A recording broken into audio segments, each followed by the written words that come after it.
Good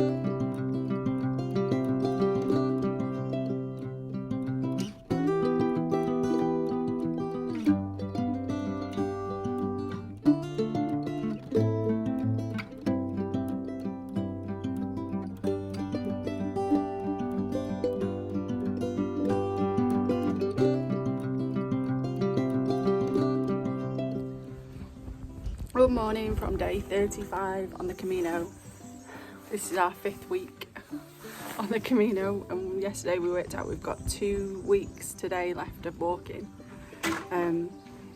We are 2/3 the way up Pheasant Mountain. I didn't do my video first thing because it was 6 o'clock when we set off in the village and I didn't want to wake everyone up.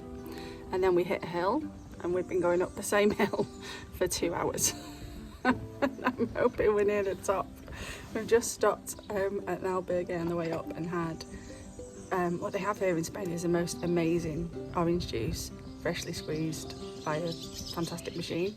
I have seen them at home, but they have them like literally everywhere here. And a banana, and I'm hoping that's going to get us up the rest of the hill. And then we've got a bit of a dip down, which I get really annoyed about that. Like, I worked so hard to get up the hill. Why'd you make me dip down and then make me go back up again? So it's probably 5 or 6 miles to get to the top of the hill. About 4 miles going up and down near the top of the hill, and then the rest of it downhill. Hopefully it's not as bad as the downhill the other day where it was horrible and rocky.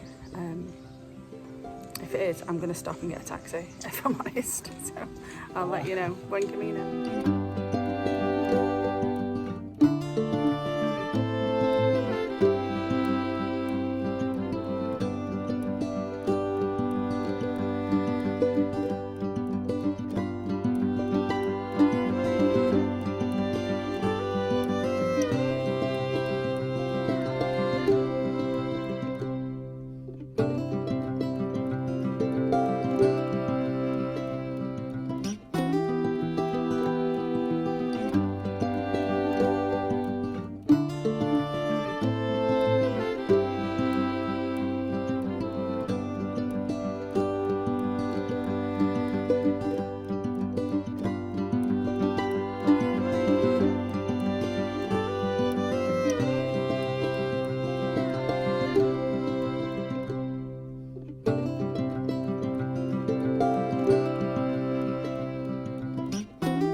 To the end of day 35.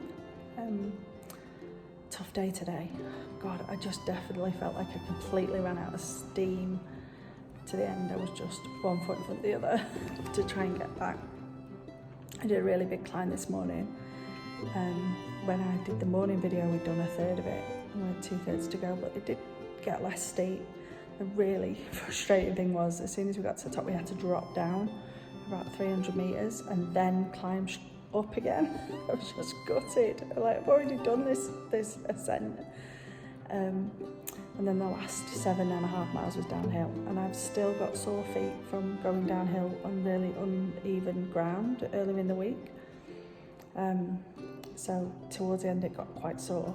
No damage though that I can see, so fingers crossed it's all okay. And it was beautiful. We were really high up, and we've moved into Galicia now, which is much more green. It's much more like home actually, farmland and stuff like that. We walked through lots of farms, lots of villages with farms in, and we've ended up in this place. And we're in a kind of quite a big albergue, but hasn't got a bar or anything. It's a bit weird. Normally we stay in places that have got a bar and places, but this one hasn't. It's quite a sleepy village actually. We seem to have found the one place that was open, and literally every single pilgrim that's here was in there having dinner. But it was really good. I posted the menu in the group, in the Facebook group.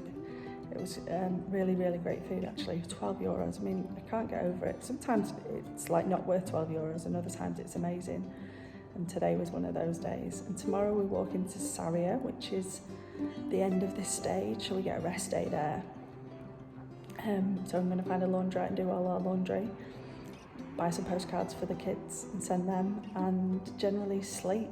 On the rest days, the only days really that I have a siesta, try and catch up on the sleep. And given we've just done 7 days, tomorrow will be the 8th day of walking, I'll definitely be trying to have a siesta or two in Sarria. So yeah, after we've done that tomorrow, we've only got 10 more days of walking, 2 stints of 5 days, and then it's all done. The longest day that we've got left is actually on the last day, which is 17.5 miles, so everything's less than that, so happy days. Anyway, I'll let you know how we get on in the morning. I don't know if you can see that there. It's grey. It's been raining. I got wet today. And it's due to rain for the next 5 days. So I know I was grumpy about the 32-degree weather and trying to walk in it, but I'd probably rather have that later on in the afternoon than having to walk in the rain. But beggars and choosers, things like that. Anyway, lovely to see you, and buen camino.